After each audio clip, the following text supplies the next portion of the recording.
ఇలా భయపెడుతూ మనల్ని ఇంట్లో కూర్చోబెట్టాలనుకుంటున్నారు. కూటమి ప్రభుత్వానికి మనం చెప్పాల్సింది ఒకటే, నువ్వు కేసు పెడతావా పెట్టు, జైల్లో పెడతావా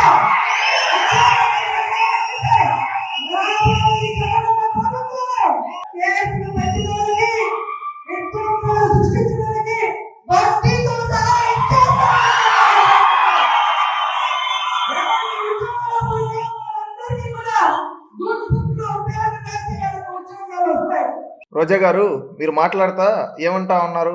కేసులు పెడతారా పెట్టండి, జైల్లో పెడతారా పెట్టండి, అన్నిసార్లు పెట్టండి పెట్టండి అనొద్దనండి. రోజా గారు, ఒకటి, మీరు తప్పులు చేశారు. నువ్వు టూరిజం మంత్రిగా కావచ్చు, అదేవిధంగా ఏపీఐసి చైర్మన్ కావచ్చు, ఎమ్మెల్యే కావచ్చు, తిరుమలలో నువ్వు టికెట్లు అమ్ముకుంది కావచ్చు, ఈ విషయంలో నువ్వు చేసిన తప్పులు చాలా ఉన్నాయి. వాటన్నిటిలో నువ్వు తప్పు చేసావు. దానికి చట్టబద్ధంగా న్యాయపరంగా నువ్వు ఖచ్చితంగా జైలుకి వెళ్తావు. నీ పైన లీగల్ గా ప్రొసీజర్ జరుగుతుంది. దానికి ఎందుకమ్మా ఇంత ఎలివేషన్? కేసులు పెడతారా పెట్టండి, ఇది పెడతారా పెట్టండి. నువ్వు చేసిన తప్పులకి రేపు జైలుకి వెళ్తావు. ఆల్రెడీ మీ నాయకుడు వెళ్ళాడు. మీ పార్టీలో చాలా మంది తప్పులు చేసిన వాళ్ళు, సోషల్ మీడియా అకౌంట్లు పెట్టుకుని ఆడవాళ్ళని తిట్టిన వాళ్ళు అందరూ రేపు జైలుకి వెళ్తా ఉన్నారు. దానికి మీరేదో పెద్ద స్వాతంత్ర సమరయోధుల్లాగా పెద్ద ఇదేదో పీకేసేటట్టు పెడతారా పెట్టండి, ఈ విధంగా గుడ్ బుక్ అంటున్నారు. మీరు రాసింది గుడ్ బుక్లు కాదమ్మా, బ్లడ్ బుక్లు రాశారు. గతంలో బ్లడ్ బుక్లు రాశారు కాబట్టి ప్రజలు మీ 2 చెంపలు వాయించారు. అది గుర్తుపెట్టుకో. మళ్ళీ ఇంకా నువ్వు నోరేసుకొని మాట్లాడుతా ఉన్నావు. ఇంకా నీలో బలుపు తగ్గల. ఆ బలుపు తగ్గించుకుంటే బాగుంటుంది, గౌరవం ఉంటుంది. ఎందుకంటే ఒక రాజకీయాల్లో ఒక హుందాతనం అనేది ఉండాలి. ఆ హుందాతనం నువ్వు కోల్పోయావు. నువ్వు ఈ విధంగా నోరేసుకొని అరిచి 151 వచ్చిన స్థానాల నుంచి 11 స్థానాల్లో కూర్చోబెట్టారు. 1000 ఓట్లతో అటు ఇటు బయటపడ్డావు, 2 సార్లు బయటపడ్డావు. కానీ ప్రజలు 40,000 ఓట్లతో నిన్ను ఓడించారు ఈసారి. అంటే నిన్ను ఏ విధంగా బండకేసి గుద్దారో ఒక్కసారి గుర్తు తెచ్చుకో రోజమ్మా. ఇంకా నువ్వు మారకపోతే రేపు భవిష్యత్తులో ప్రజలు నిన్ను భూస్థాపితం చేస్తారు. గుర్తుపెట్టుకో. ఇకనైనా ఒక హుందాతనంగా మాట్లాడడం నేర్చుకో. ప్రజలు మీ నుంచి మార్పు కోరుకుంటూ ఉన్నారు. ఇదే విధమైన అరుపులు ఈ విధి కాదు. అది గుర్తుపెట్టుకో. ఒక గౌరవాన్ని కాపాడుకో. రాజకీయాల్లో ఒక హుందాతనం, రాజకీయాలకు ఒక పలానా మాజీ ఎమ్మెల్యే అని గొప్పగా చెప్పుకోవాలి. అంతేగాని అది నోరేసుకొని అరిచింద్రా సిగ్గు, మన 40,000 ఓట్లతో ఓడించినా కానీ సిగ్గు లేకుండా మళ్ళీ అరుస్తూ ఉంది. ఇలాంటి వాళ్ళని రేపు గుండు సున్నా పెట్టాలని ప్రజలను అనుకోకుండా ఉండేది విధంగా నువ్వు ప్రయత్నించమ్మా. లేకపోతే చరిత్రహీనురాలుగా మిగిలిపోతావు. ఆల్రెడీ నీకు బుల్లెట్ దిగింది. ఆ దిగింది నీకు బలుపు వల్ల అర్థం కాల.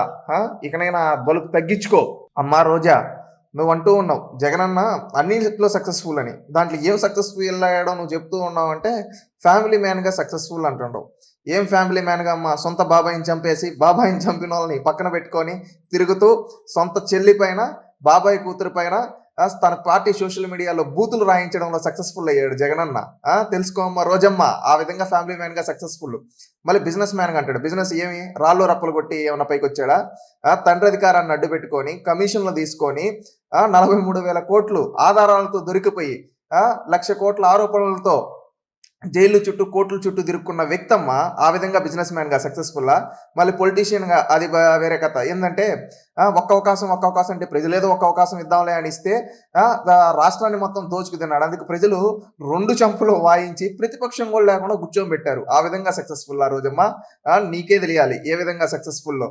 ఈ విధంగా ఫ్యామిలీ మ్యాన్గా ఫెయిల్యూర్. ఎందుకంటే సొంత చెల్లెల్ని చేతే వేధించి చరిత్రహీనుడిగా మిగిలిపోయాడు.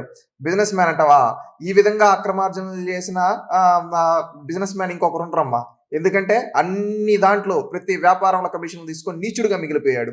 మళ్ళీ ఇంకా రాజకీయ నాయకుడుగా అంటావా? ప్రజాస్వామ్యంలో ప్రజలే సర్వాధినేతలు. అలాంటి ప్రజలు మొటిక్కాయలేసి 151 నుంచి 11 స్థానాల్లో కూర్చోబెట్టారు.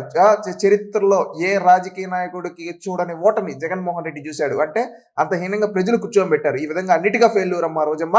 కాస్త చూసుకో. నీ నోరు మాత్రం ఇంకా తగ్గల. కాస్త తగ్గితే రాష్ట్ర ప్రజలు ఇంకా ఆనందంగా ఉంటారు. ఆ నోరు కూడా తగ్గే రోజు వస్తుందని మేము భావిస్తా ఉన్నాం.